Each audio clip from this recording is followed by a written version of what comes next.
Allah menyebutkan inna sholata tanha 'anil fahsya'i wal munkar. Sesungguhnya sholat bisa mencegah perbuatan keji dan munkar.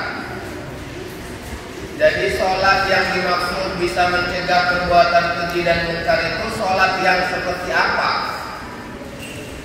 Sholat yang bisa mencegah perbuatan keji dan munkar adalah sholat yang kita melaksanakannya kita paham. Apa yang kita lakukan kita ngerti. Apa yang kita kerjakan sudah kita betul-betul pahami. Ada rupanya orang ibadah yang gak ngerti, ada. Kenapa? Ikut-ikutan. Level kita ini, Bapak Ibu, dalam Islam ada 3. Pertama ada namanya muqallid. Ini level paling rendah. Orang yang beribadah hanya ikut-ikutan, nggak tahu apa-apa, dalilnya pun nggak ngerti, pokoknya ikut aja. Satu. Yang kedua ada levelnya muttabi'. Ini level yang di tengah. Dia memang ikut, tapi dia tahu dalil. Dia itu ngerti apa yang dilakukannya. Baru yang ketiga itu namanya mujtahid. Ini level yang paling tinggi, orang-orang yang bisa berijtihad. Biasanya ini ditempati oleh para ulama. Ya. Jadi kita kalau mau menunjukkan kualitas ibadah kita harus masuk di level mana? Muttabi'. Muttabi' itu kita ngikut, tapi kita tahu apa dalilnya. Ngikut, kita paham apa yang kita kerjain. Jangan ngikut asal ngikut aja. Mau kayak mana ikut juga. Banyak orang seperti itu, banyak. Inilah makanya kita semuanya harus gaungkan syiar. Buka majelis taklim, pengajian dikuatkan. Supaya apa? Supaya kita ini paham dengan apa yang kita kerjakan. Bapak Ibu, kadang-kadang ada hal sepele bisa jadi besar. Hanya masalah sepele menurut sebagian orang. Yang duduk, yang berdiri di belakang imam itu seharusnya siapa? Kalau sholat berjamaah, yang seharusnya berdiri di belakang imam itu adalah orang yang bisa menggantikan imam. Tapi kira-kira banyak gak orang yang dia gak bisa jadi imam, gak pernah jadi imam? Mungkin kalau imamnya batal dia gak bisa gantikan, tapi dengan percaya dirinya dia di belakang. Nah, ini bisa buat gaduh ini. Kalau imamnya nggak batal, alhamdulillah. Kalau imamnya batal, apa yang akan terjadi? Bingung. Saya ketika jadi imam, kalau saya berada di tempat saya tinggal, saya pastikan yang di belakang itu harus bisa gantikan itu. Tapi kalau saya berada di tempat orang lain, karena saya tidak tahu siapa yang biasa jadi imam, maka saya biarkan. Kenapa? Karena saya tidak tahu siapa yang jadi imam. Pernah kejadian, saya jadi imam Bapak Ibu. Saya jadi imam, nggak batal saya, tapi saya membatalkan diri. Karena saya batuknya ini kayaknya nggak bisa ini berhenti kalau saya terus bersuara. Waktu saya masih baca surah Fatihah, Bismillahirrahmanirrahim, Alhamdulillahirabbil alamin, Ar-Rahmanir-Rahim. Mulai batuk. Saya tahankan. Maliki yaumiddin. Makin parah batuknya. Begitu makin parah, saya mikirin, kalau aku jadi imam batuk terus, ini pasti jamaahnya tidak konsen, tidak khusyuk. Maka saya berijtihad untuk diri saya, ya Allah, aku batalkan saja lah ini. Saya batalkan. Kebetulan alhamdulillah yang di belakang saya ini adalah imam yang biasa juga mengimami sholat. Saya tahu dia di belakang, saya batalkan, kemudian saya berbalik ke belakang dengan isyarat saya persilakan beliau. Beliau maju, saya menempati tempat beliau. Apa yang terjadi Bapak Ibu? Yang terjadi, si bapak tadi ini walaupun bisa jadi imam, ternyata nggak paham. Kan saya persilakan maju, dia maju. Saya kan sudah batal, saya menempati tempat beliau. Begitu beliau nyampe ke depan, bukan dilanjutkan bacaan Fatihahnya. Maju dia ke depan malah balik, sok lurus dan rata.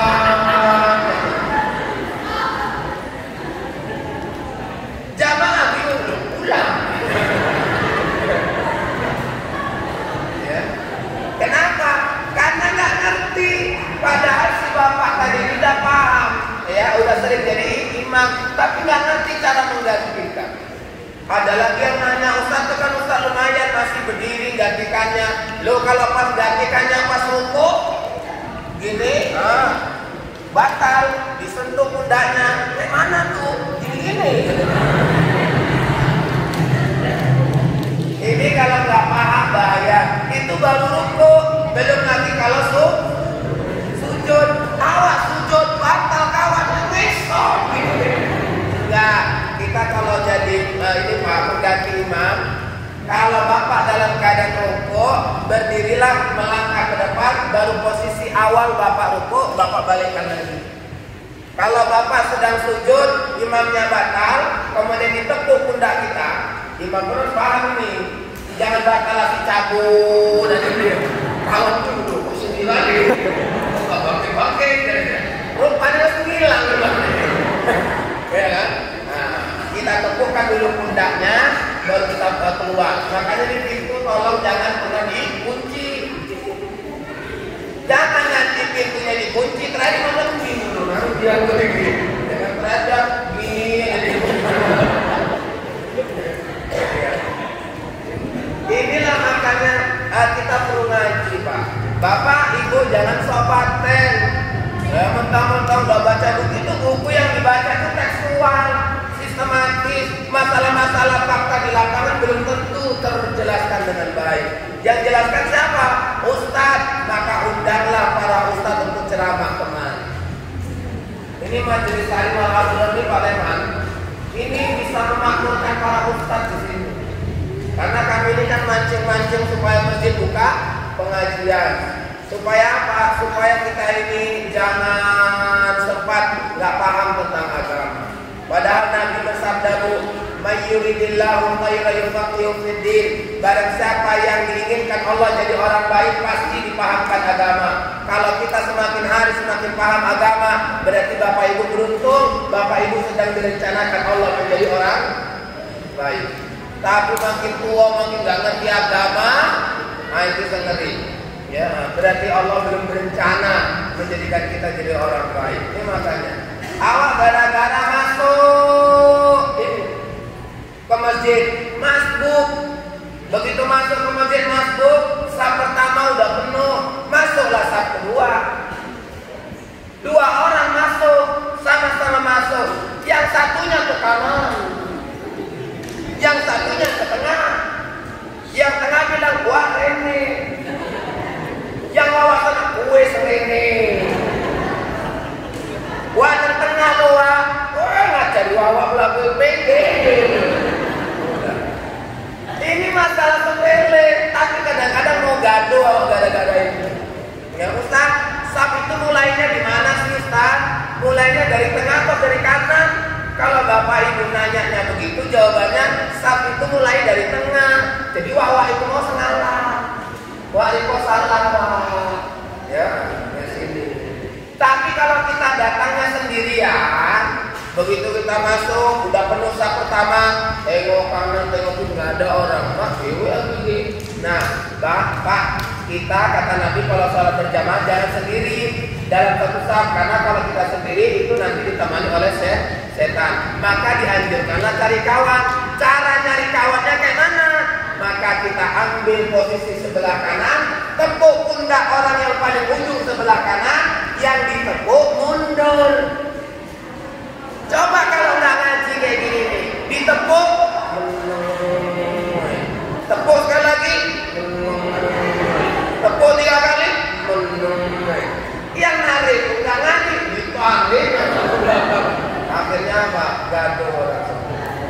Bapak Ibu, ini hal-hal yang sepele, tapi ini sangat menentukan.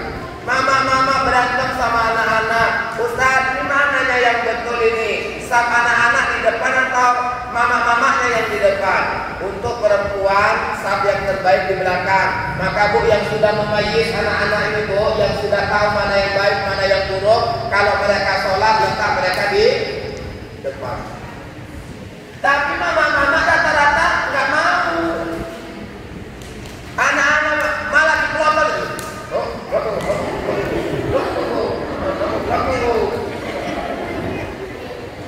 Itulah Pak. Karena apa? Mama-mamanya belum ngaji.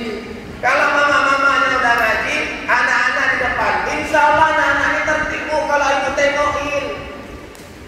Ini boleh tak belakang. Tahulah anak-anak. Kayak kita juga Pak. Asyik awas lu. Anak-anak ini sebaik apapun dia, tetap nggak ada cerita. Macam nggak pernah aja jadi anak-anak ya kan. Ada baik, ada baik. Allahu Akbar. Kawan bilang, ya, supaya tangan. Bilang dia, terakhir apa ribu? Saya ini tidak cerita yang macam-macam, ini fakta kan. Bapak kumpulkan anak-anak dalam satu saf, yakinkan sebaik apapun dia, nggak akan pernah nggak ribut, pasti. Yang penting siapa? Kita. Makanya pembahasannya nanti pada bab saf sholat. Benarkah anak-anak itu memutuskan saf? Itu perlu kita pelajari. Kalau saya ketika belajar tentang hadis, ya di S3 itu, anak-anak itu, kami kebetulan hadis akam itu tentang sholat. Jadi anak-anak itu sesungguhnya tidak memutus saf. Hadis yang mengatakan bahwa anak-anak memutus saf itu adalah hadis dhaif. Karena sahabat-sahabat Nabi itu dalam riwayat dijelaskan di sampingnya itu anak-anak ketika sholat bersama. Tapi catatannya anak-anaknya sudah memayyiz. Memayyiz itu sekitaran umur berapa Ustaz? Minimal 7 tahun. Makanya ketika kita baca hadis itu umur 7 tahun ajari sholat. Gak mau sholat di umur 10 tahun maka dihukum. Kenapa 7 tahun? Karena 7 tahun dianggap anak-anak sudah memayyiz. Anak-anak yang 5 tahun, yang 4 tahun jangan dibawa ke masjid. Nanti buat gaduh. Anak-anak masih 5 tahun, walaupun di samping bapak dia berdiri, tengoklah lari. Tahulah anak-anak 5 tahun ini, begitu Allah Akbar, mantap. Ya, habis sholat pernah kita lihat, pernah. Saya 6 tahun Pak di Medan tinggal di masjid. Bapak-bapak gara-gara itu gaduh. Anak umur 5 tahun itu dibawa ke masjid. Waktu sholat, orang sholat lari di depan orang sholat itu. Yang stresnya bapak tuh parah ya. Kapan? Waktu ruku. Waktu ruku gini, Allah Akbar. Anak itu apa nggak waktu naik tensi ya kan? Akhirnya begitu selesai sholat dipanggil, mana mak ayahmu? Ada belayarnya. Dibilang, Pak jangan bawa ini, anak-anakku kok sibuk kali bapak, itu bukan masjid bapak. Dalam hati ya juga. Tapi Pak, bapak BKM boleh buat peraturan, anak di bawah 7 tahun jangan dibawa ke masjid, karena belum memayyiz. Terakhir bapak sholat mikirin siapa kalau anaknya ribut? Mikir anak-anak. Allahu Akbar. Anak-anak ribut pasti ada nanti. Anak sopo, anak ikut kecil, bapak ibu, ini ribut lah. Dari rawat sholat bukan mikirin Allah, tapi sholat mikirin anak orang. Ini masalah yang sepele. Ada lagi Ustaz? Banyak. Makanya kita ini kalau beribadah nggak ngerti itu payah. Ya. Syarat jadi imam itu siapa Ustaz? Syarat jadi imam itu adalah orang yang bacaan Qur'annya bagus. Dalam hadis silakan dibuka berapa riwayat yang ada. Yang nomor 1 itu qori. Qori itu siapa? Orang yang paling bagus bacaan Qur'annya. Ini mohon maaf ya. Kita yang sudah tua kalau bacaannya berseleman mundur. Ini udah bacaannya nggak jelas, masih mau maju. Contohlah ulama-ulama dulu. Ulama-ulama dulu itu asalkan mau jadi imam sorong-sorongan. Dia satunya orang, dia kalau silakan. Lama orang itu mau mulai sholat karena sorong-sorongan. Begitu beratnya jadi imam itu. Orang itu sorong-sorongan. Padahal mereka semua fasih bacaannya, memenuhi syarat sebagai imam. Tapi kok sorong-sorongan? Mereka warok, tawaduk, mereka nggak mau dulu jadi. Kalau sekarang begitu dia merasa dirinya bisa jadi imam, langsung duduk atau berdirinya pun pas di belakang imam. Tengok sok langsung masuk. Di belakang punya Allah, pensiun Allah, ojo Allah jadi imam, jamaah bosan wah. Pas pula asalkan maghrib dia jadi imam. Bacaannya gak ganti-ganti. Memang sesuai sunnah. Rakaat pertama Al-Kafirun, rakaat kedua Al-Ikhlas. Kan itu sunnahnya tiap maghrib Al-Kafirun Al-Ikhlas, Al-Kafirun Al-Ikhlas. Sampai jamaah tanda. Mama-mama ke masjid pulang ditanya sama suaminya, "Dek, ke masjid adik, ke masjid bang. Siapa imamnya dek?" "Biasalah bang, wa Al-Kafirun itu bang." Saya ditandai karena dia bacanya Al-Kafirun terus dijuluki wa Al-Kafirun. Ya. Kita kalau jadi muda, kalau ada yang muda, ini anak muda, tamatan mana ini? Mati sana.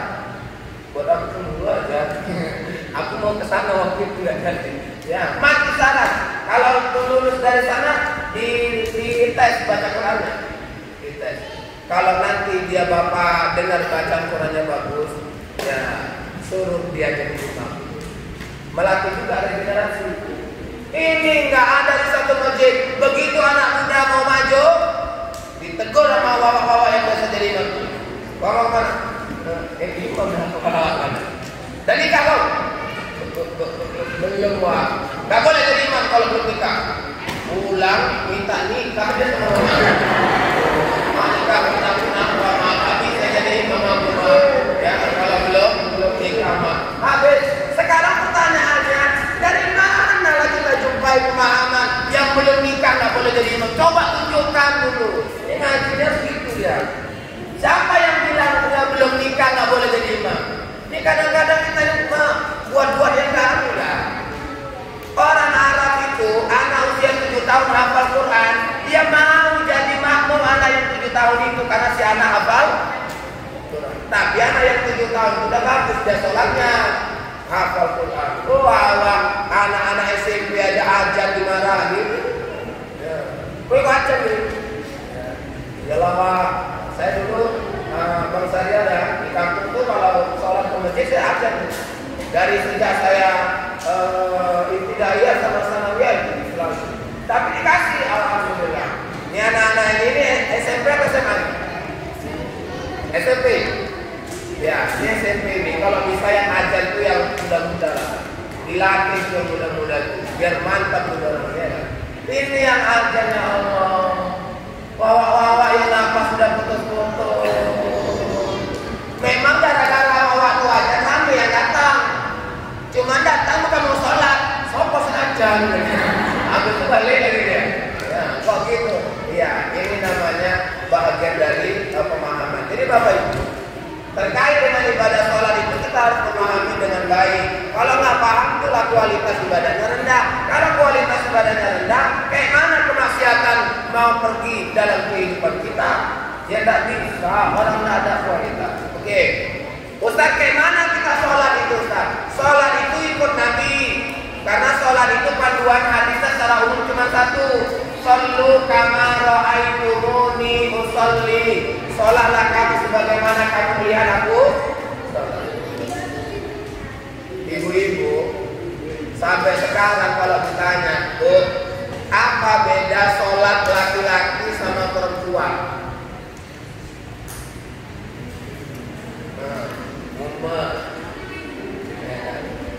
Kalau laki-laki ke masjid, mama di rumah, gitu. Enggak lah. Ustaz, kalau laki-laki Ustaz ngangkat angkat tangan sejajar dengan telinga, kalau perempuan sejajar dengan bahu. Itu rata-rata jawaban yang saya ketemukan. Tapi Bapak Ibu, ternyata beda antara laki-laki dengan perempuan itu paling utama cuma satu.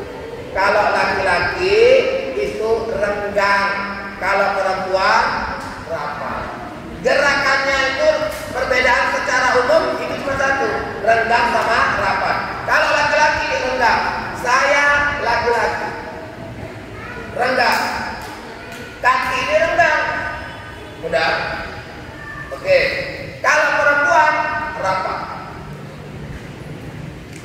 Jadi kalau ada laki-laki yang sholatnya rapat, berarti dia. Kalau ada perempuan yang sholatnya renggang, mama, oh, berarti dia laki-laki.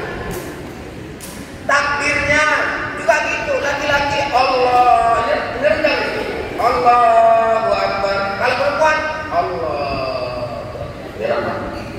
Sujud juga begitu, laki-laki. Kalau perempuan dia tetap ini diangkat, Ibu. Mama itu banyak kita tengok yang ininya diletakkan di bawah ini. Nggak boleh. Ya, ini tetap diangkat, ini rapat, tetap diangkat. Ya, oke. Jadi, ini jadi kita ini harus memahami betul sholat itu seperti apa. Jadi kalau enggak, bacaan kita asli tuntunan sholat lengkap aja dulu. Itu bacaannya anak-anak. Kalau udah jadi mama-mama yang naiklah sedikit, beli buku gitu napa? Ya, bapak-bapak sih, bapak bocor, bapak tuntunan sholat lengkap. Tuntunan sholat lengkap itu bacaan itu anak-anak. Kalau bapak-bapak tuh lain bacaannya, sifat sholat Nabi. Jadi bapak akan temukan semua gerakan sholat tuh ada dalilnya. Kan nggak boleh tadi sholat kalau nggak ikut Nabi kan? Nah, jadi bapak ibu itu. Nah, kita dari awal rukun sholat, udah itu berdebat. Ada yang bilang 18 plus tumakninah, ada yang bilang 13. Dari mana mulainya Ustaz? Niat. Niat itu dilafazkan atau enggak? Kalau bapak jumpa sama orang Muhammadiyah, enggak dilafazkan. Orang tuh datang ke masjid, tinggal Allahu Akbar. Kalau awal yang bermazhab Syafi'i, usolli. Kadang-kadang ada lagi yang yang agak pahamnya ini ngeri mana, mengucapkan takbir itu sebelum habis Allah, sebelum habis niatnya harus ditancapkan dalam hati. Sebelum maka ada orang lihat Pak sholat, begitu sholat dia Allah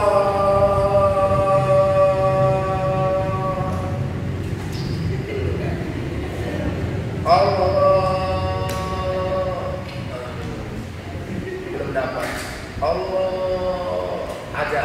Kenapa? Karena dia memahami niat itu harus diucapkan dalam hati ketika mengucapkan takbir. Sebelum selesai takbir sudah ada dalam hati kita niat itu. Tapi tipikal orang kayak gini nih, jangan jadi imam. Ditarik orang apa nanti? Allah.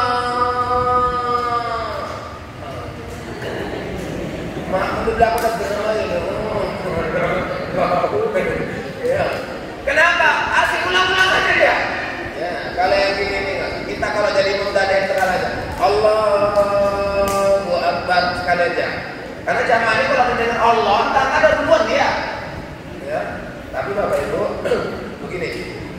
Kita dalam kaitan dengan niat ini boleh dilafazkan, boleh tidak. Yang penting kita sudah niat dalam hati.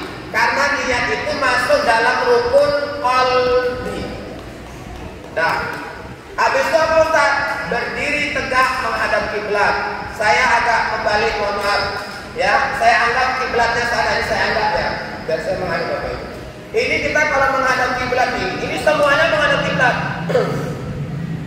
Bahkan ada yang keras, kaki ini aja nggak boleh kita arahkan ke yang lain. Ya, ini ngarahnya ke sana nggak boleh. Jadi harus lurus. Tapi kita dalam mazhab Syafi'i tidak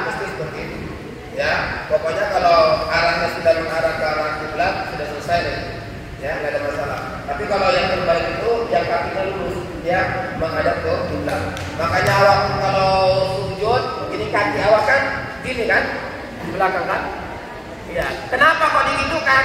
Ini mengarah ke kiblat. Waktu awak duduk istirahat, duduk waktu duduk di antara dua sujud, ininya diginikan. Kenapa? Supaya menghadap kiblat. Waktu awak rukuk, kenapa kok nggak gini rukuk? Gini rukuk. Supaya ininya jarinya menghadap kiblat. Semuanya dikonsentrasikan menghadap kiblat. Oke. Habis itu apa Ustaz? Takbiratul ihram. Untuk takbiratul ihram hadisnya banyak. Tapi disimpulkan dua gerakan paling utama.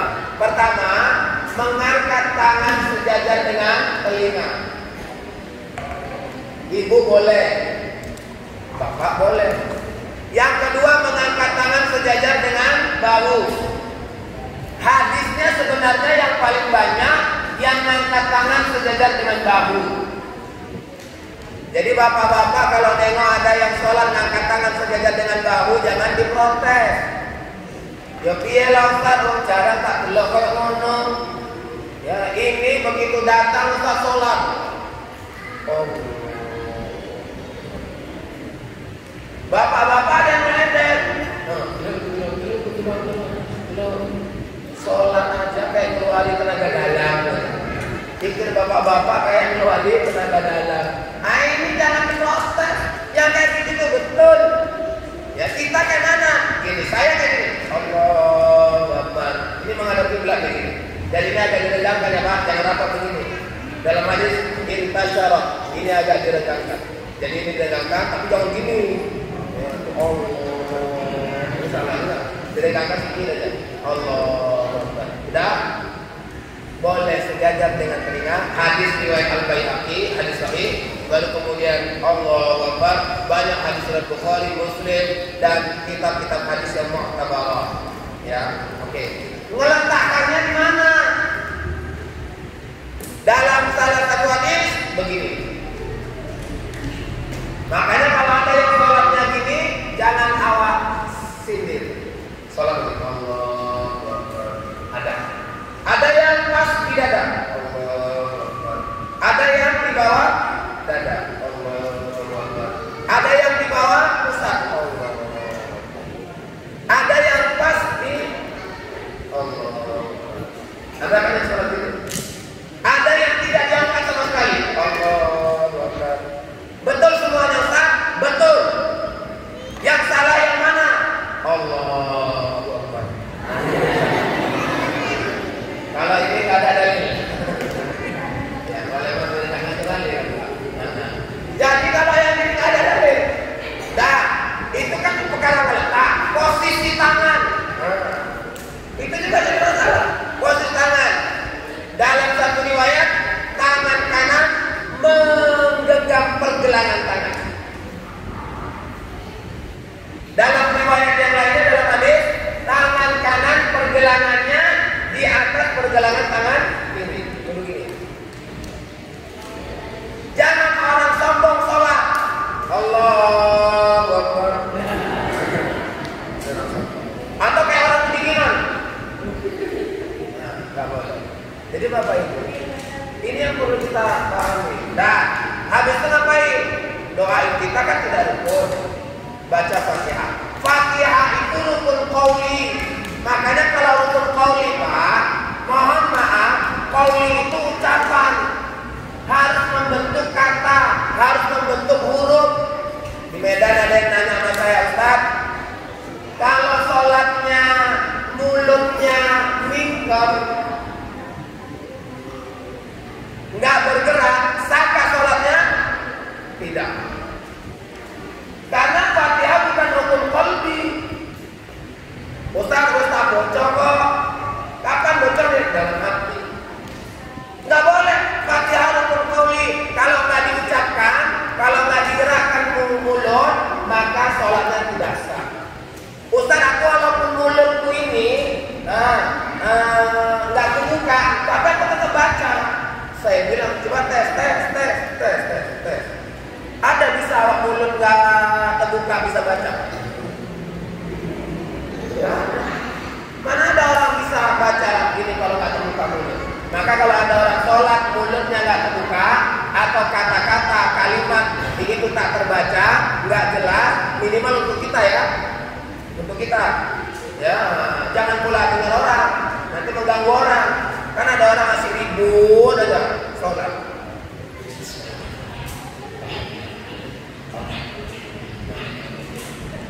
Yang sebelah ribut banget. Akhirnya yang di sebelah mikirin awal sholat, nggak boleh. Sama kayak kita sholat Pak terlambat, jangan tergesa-gesa. Nabi melarang. Ustaz udah komat loh, walaupun udah komat, udah komat, bapak lagi jalan jangan lari-lari Pak. Karena bapak nanti kalau masuk ke saf berjamaah, bapak bisa ganggu tetangga sebelah. Kalau bapak tergesa-gesa, begitu masuk, Allah Akbar. Yang sebenarnya buat kopi, tiganya di kopi. Habis, ya susah lagi kopi nih. Habis apa? Ya begitulah. Makanya Bapak Ibu, ini rukun qauli. Nah, rukun qauli. Habis itu apa? Ruku. Ruku itu membentuk sudut siku-siku 90 derajat. Kalau dalam hadis Nabi dikatakan kalau awas ruku yang benar itu kalau diletakkan air dalam gelas, ya itu tidak tumpah karena dia seperti membentuk sudut siku-siku. Sampai begitu, ya. Nanti kita ukur masing-masing. Yang mana yang membentuk siku-siku? Hanya kita lihat di apa? Di kaca. Tapi jangan tiap area sholatnya di sebelahnya kaca terus. Jangan, nggak usah. Ya, tapi kita ini perkirakan. Habis itu mau apa? Iktidal. Nah, ini iktidal ini.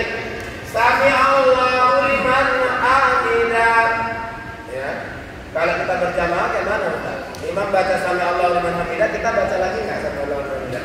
Dalam mazhab Syafi'i kita tetap baca sami Allahu liman hamidah. Dalam mazhab Hambali tak perlu.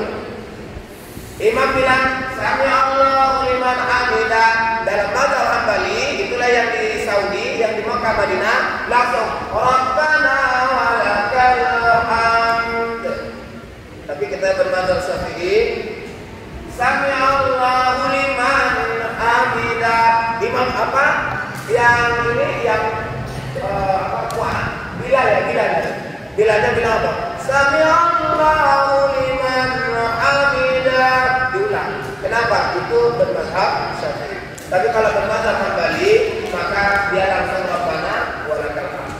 Nah, setelah iktidal mau sujud. Nah, ini yang paling masalah. Ustaz, mana duluan jatuh? Lutut atau tangan? Orang Salafi yang dibacanya sifat sholat Nabi Nasruddin Al-Albani, mereka akan mengatakan mana duluan jatuh? Tangan. Kita bermazhab Syafi'i dalam kitab sifat sholat Nabi yang dikarang oleh Hasan bin Ali As-Saqaf, mana duluan jatuh? Lutut. Karena Nabi dalam hadis mengatakan, aku lebih menyukai menjatuhkan lututku dulu ketika sujud daripada tanganku. Jadi kita Pak di masjid ini jangan bergaduh ya Pak. Yang mau lututnya dulu jatuh silakan. Yang mau tangannya dulu jatuh juga silakan. Yang lututnya jatuh dulu betul, yang tangannya jatuh dulu juga betul. Yang salah yang mana? Yang kepalanya dulu jatuh. Nah itulah yang salah. Sesuaikan aja lah sama kemampuan. Kalau awak masih muda, mana dulu jatuh? Lutut. Saya masih muda, saya masih menjatuhkan lutut. Allahu Akbar. Kenapa Ustaz jatuhkan lutut dulu? Pertama karena hadis Nabi tadi, yang kedua karena lutut saya masih sanggup dijatuhkan duluan. Kalau yang sudah tua, mana duluan jatuh kira-kira? Tangan. Makanya kalau sudah tua, tangannya dulu jatuh nggak apa-apa. Memang itulah bisanya. Kadang-kadang orang tengok nenek-nenek itu ya Allah, udah payah, nengok jatuhnya aja udah kasihan.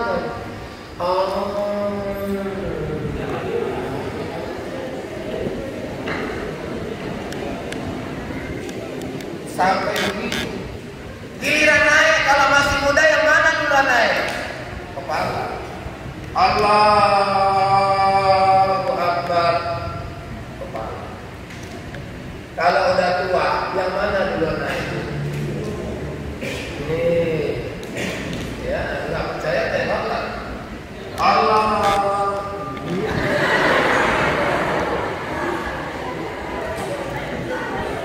Betul nggak Bu? Ya, ini saya bukan ini memang betul. Jadi nggak usah balas ibu kali apa. Udah, yang mana menjadi, ya jangan berdebat. Nah, habis itu apa? Giliran tasyahud. Ucap 2 kalimat syahadat. Tasyahud. Ini nanti ada yang telunjuknya diangkat, diam aja. Ada yang telunjuknya diangkat, digoyang-goyang. Ada yang tidak diangkat sama sekali, ini aja. Ini tiga-tiganya, ini betul Ustaz? Betul, tiga-tiganya ada dalilnya. Rasul terkadang sholat mempertemukan, tapi ingat ya, mempertemukan jari tengah dengan ibu jari, membentuk seperti lingkaran, telunjuk diangkat, diam saja. Satu riwayat, telunjuk diangkat, digoyang-goyang. Yang satunya lagi, diam aja. Ini nggak ngangkat-ngangkat. Jadi kalau ada sebelah bapak waktu tahiyat sampai salam jangan ngangkat-ngangkat, jangan ditegur. Wah, lali mulu. Itu nggak lupa dia. Memang dia begitulah mengamalkan. Ustaz yang gini-gini itu kayak mana itu? Apa nggak batal? Gerak 3 kali berturut-turut. Kalau ada tuntunannya tidak batal, karena tidak semua bergerak itu membatalkan sholat. Ibu bawa apa punya anak ibu rewel kali. Udah didiamin nggak diam-diam. Waktu sholat udah habis. Kira-kira ibu diamin anak terus meninggalkan sholat atau ibu sholat dengan keadaan anak ibu? Hah? Kok nggak ada yang jawab ya? Kayaknya udah nggak ada yang punya anak lagi kayaknya nih. Udah besar-besar. Bu, ibu kalau dalam keadaan begitu meninggalkan sholat itu adalah dosa. Jadi kayak mana Ustaz? Ibu lah yang paham. Ustaz anakku ini nangis saja, kalau nggak digendong nangis saja. Ibu lah yang paham. Allahu Akbar. Ambil anak ibu. Ustaz dia kalau nggak digoyang-goyang nggak diam. Nah, itu kan. Alhamdulillah. Boleh Ustaz, boleh. Nanti begitu awak mau ruku, ya kan? Turunkan anak awak dulu. Allahu Akbar. Lalu sami Allahu liman hamidah. Nangis lagi dia, langsung sujud awak. Allahu Akbar. Bangkit dari sujud, gendong lagi dia. Diamkan. Itu yang keren. Ini mama-mama banyak kali alasannya. Kenapa nggak sholat tuh? Ya salah Ustaz, anak-anak bayar ditinggal. Nah, gara-gara anak awak masuk neraka. Hati-hati. Udah. Tapi kalau bapaknya yang ganggu, nah, itulah cerita. Ya, lain pembahasan Pak. Nanti kita bahas di luar aja Pak. Ya. Tapi bapak itu yang kalau bergerak. Awak misalnya bergerak, waktu sholat Allahu Akbar, ada kala jengking. Lama-lama dekat. Kira-kira ibu kayak mana? Ibu biarkan aja karena takut bergerak batal, atau ibu cari sesuatu yang bisa membunuh kala jengking itu, atau ibu bergeser? Geser. Begitu ibu apa geser. Nah, habis itu dia ke situ. Belok sini lagi. Makanya yang bagus itu dalam hadis Nabi, kalau binatang buas yang khawatir kita bisa mencelakakan kita, ambil sebuah benda yang bisa membunuh dia, bunuh. Ada ular. Allahu Akbar.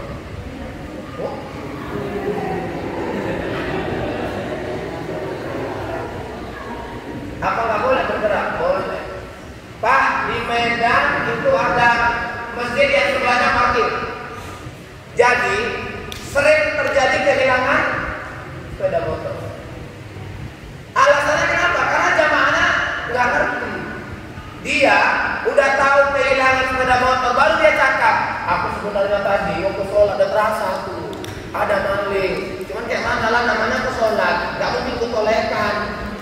kata-kata nggak mungkin kutolehkan itu kata-kata menunjukkan dia nggak ngaji. Bapak kalau misalnya sedang sholat di masjid sampai jendela ada parkir kereta, begitu ada parkir kereta kita Allahu Akbar. Ini walaupun mata kita ke depan, kira-kira kalau ada orang yang megang-megang kereta terasa nggak? Terasa, kita kan penasaran kan?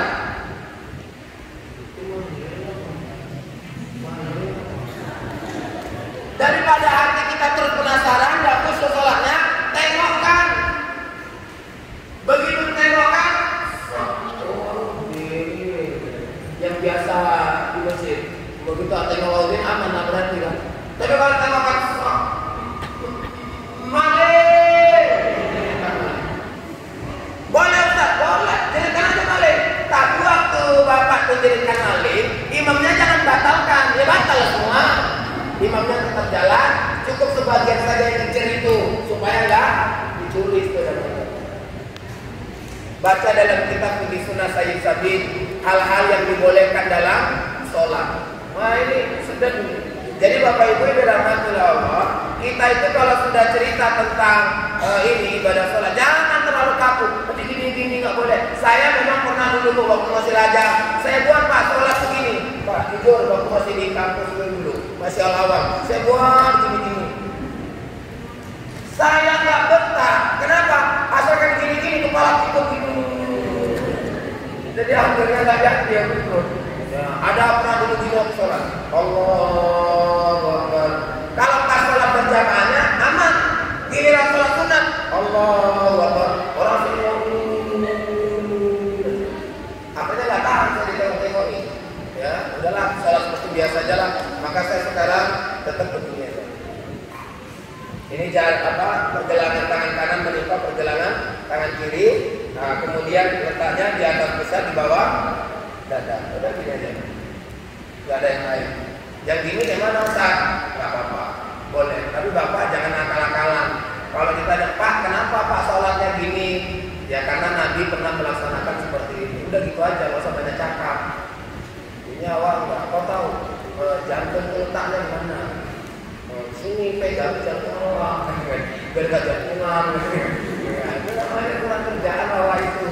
Ya, nyari alasan yang enggak. Sama, kalau seandainya kita salah.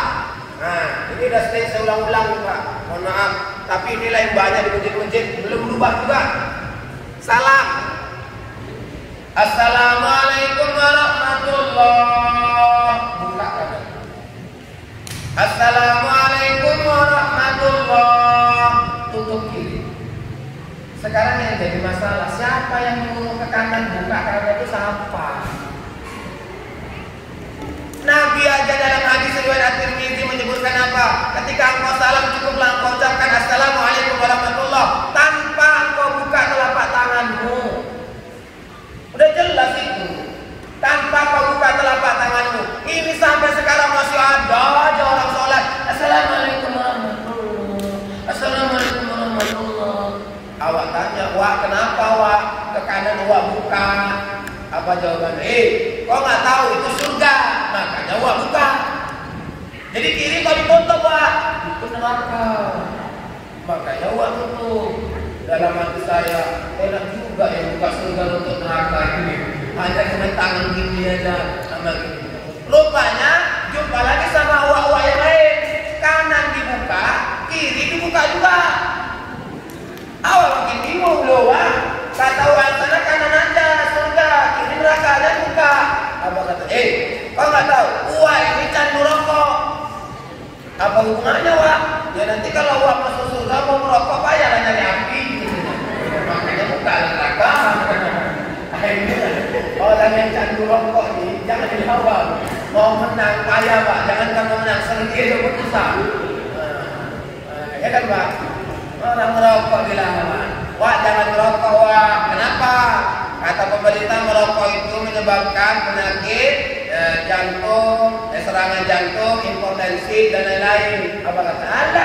Tetangga bawah itu nggak merokok impoten juga jadinya. Dah kalah.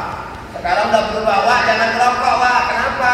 Merokok membunuhmu, kata pemerintah. Sini lo. Kenapa wah sini lo? Ngapain Pak sini kau? Udah dekat ngerokok ya? Mati? Enggak Pak, bohong itu pemerintah. Aku ngerokok gak mati. Ini Pak Lemah, kemarin baru jumpa tes COVID di kantor. Ada beberapa kantor dari sebelumnya, tapi ini valid tadi. Beberapa kantor yang dites COVID pakai swab, kalau di kantor kan wajib tes COVID. Habis itu apa yang terjadi?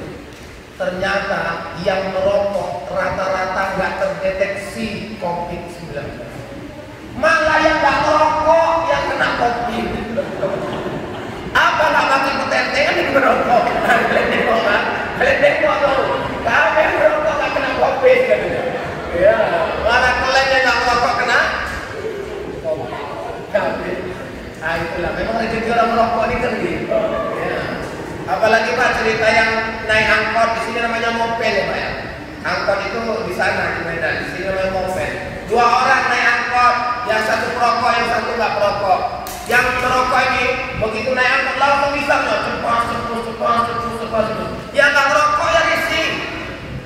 Daripada risih, tanya-tanya, Bang, aku tengok cantik kali ya Bang merokok ya Bang ya. Iya, kenapa rupanya? Berapa satu hari habis tuh Bang? Berapa bungkus? Ya sekitar 2 bungkus lah. Sebungkus berapa tuh harganya Bang? Waktu cerita itu 10.000. 10.000 Bang? Iya. Ya Allah Bang, berarti Abang tiap hari ngabisin uang 20.000 ya Bang ya? Iya. Nah, sebulan udah berapa tuh Bang? 600. Setahun berapa itu Bang coba? 7.200.000. Abang ngerokok ada berapa lama? 15 tahun. Ya Allah Bang lamanya. Coba Bang pikir baik-baik apa Bang gak usah ngerokok lagi Abang Bang. 7.200.000 kali 15 sudah berapa itu Bang? Ya sekitar 100 juta gitulah. Coba Abang pikirkan Bang. Kalau seandainya Abang gak ngerokok sejak 15 tahun yang lalu Bang, Abang pasti gak naik angkot. Karena Abang bisa beli mobil pribadi. Yang ngerokok langsung senyum. Hebat kau ya. Matematika kamu bagus sekali ya. Iya Bang, kita 9 aku dulu di sekolah Bang. Ya, habis itu yang ngerokok nanya sama yang ngerokok. Kau ngerokok? Enggak Bang. Sejak kapan kau nggak ngerokok? Sejak lahir aku nggak ngerokok Bang. Jadi kau naik angkot juga kau.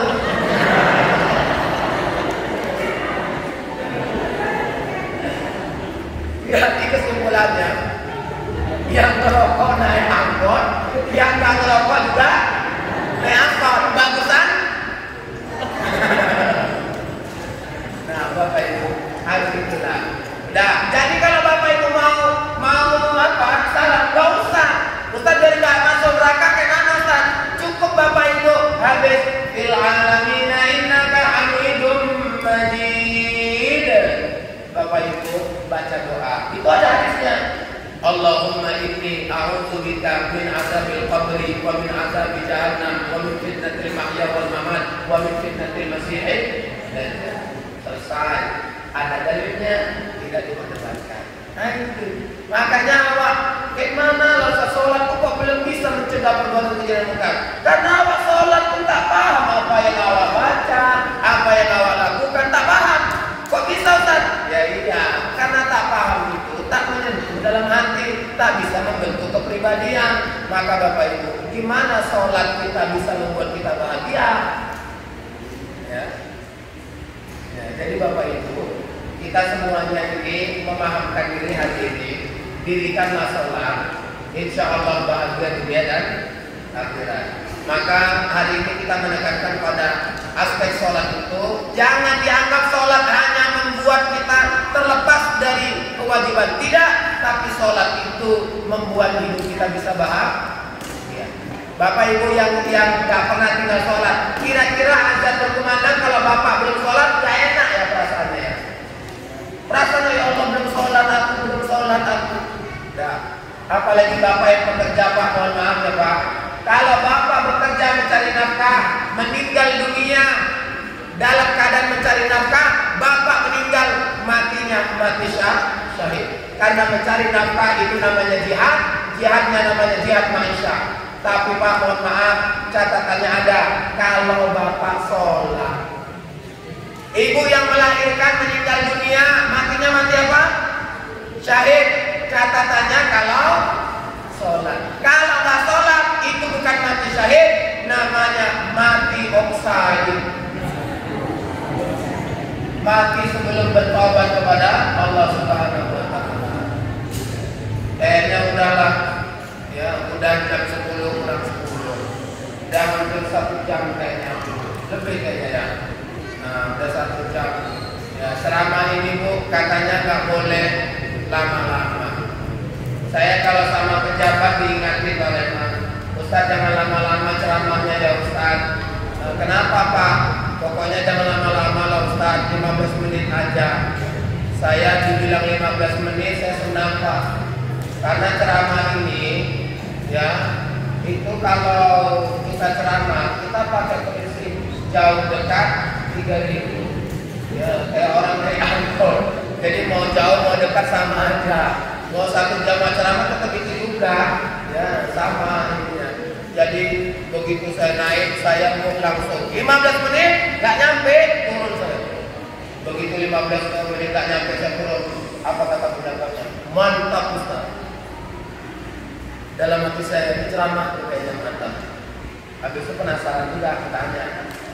Mantap Pak, mantap Ustaz. Apanya yang mantap Ustaz? Apa yang mantap Pak? Yang mantap Ustaz karena Ustaz ceramah nggak sampai 15 menit. Kok gitu Pak? Iya Ustaz kalau lama-lama Ustaz. Karena jamaah itu kalau Ustaz ceramah yang ditunggu dari Ustaz cuma 1 kalimat. Isi ceramah saya Pak? Bukan Pak Ustaz. Humoris dari saya Pak? Bukan juga Pak Ustaz. Jadi apa Pak? Wabillahi taufiq wal hidayah. Nah itulah yang ditunggu oleh jamaah. Saya nggak tahu bapak-bapak yang di sini apakah menunggu itu atau tidak. Tapi yang sudah menyandar-nyandar, yang sudah nunduk-nunduk kayaknya nunduk boleh. Ya.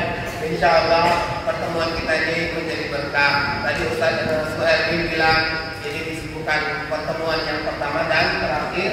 Insya Allah nanti lain waktu dan kesempatan doakan kami sehat-sehat yang di Medan ini bisa balik kampung jumpa sama mama-mama, jumpa sama bapak-bapak, anak remaja dan lain sebagainya. Dan kami Bu bukan mengajar di titik berenang, limau berduri, tidak. Tapi kami hanya saling berbagi pengetahuan, mengamalkan ayat Allah, wa tawassaw bil haqqi wa tawassaw bis sabr. Nasihat menasihati dalam hal kebenaran dan kesabaran. Insyaallah kita yang hadir hari ini mendapatkan nilai yang istimewa dari majelis taklim. Kata Nabi Bu, orang yang duduk di majelis taklim dapat pahala 200 rakaat sholat sunnah. Ibu-ibu nanya Ustaz kalau duduknya ngantuk kayak mana? Kurang nggak pahalanya? Saya bilang dalam hadis itu nggak ada cerita ngantuk atau nggak ngantuk. Pokoknya asalkan duduk aja awak di majelis taklim udah 200 rakaat sholat sunnah lah itu. Oh gitu ya Ustaz? Iya Bu, cocoklah Ustaz kalau gitu ngantuk aja lah Bu ya. Udah terserah lah. Tapi Bapak Ibu kita semua yang duduk hari ini insya Allah 200 rakaat sholat sunnah kita dapatkan. Amin ya Rabbal. Nasrul minallahi wa fadlun qarib wa basyiril mu'minin. Mudah-mudahan bermanfaat. Kalau anak-anak muda yang belum ini like and subscribe YouTube saya, silakan subscribe YouTube saya. Ibu-ibu yang main YouTube tolong buka YouTube saya ya Bu ya. Jangan Ustaz Abdul Somad aja lah ya. Ya kan tetangga kita Ustaz Abdul Somad. Jadi sini dulu ya kan. Awak di Banjar, ya kan di Arjoman. Ya bantu-bantu lah, like and subscribe, gratis kok, mencet aja gratis. Kalau nontonnya baru dibayar. Mana tahu Pak rindu dengan ceramah ustaz-ustaz yang dari Medan ini, buka aja dari itu ya Bu. Demikian, wassalamualaikum warahmatullahi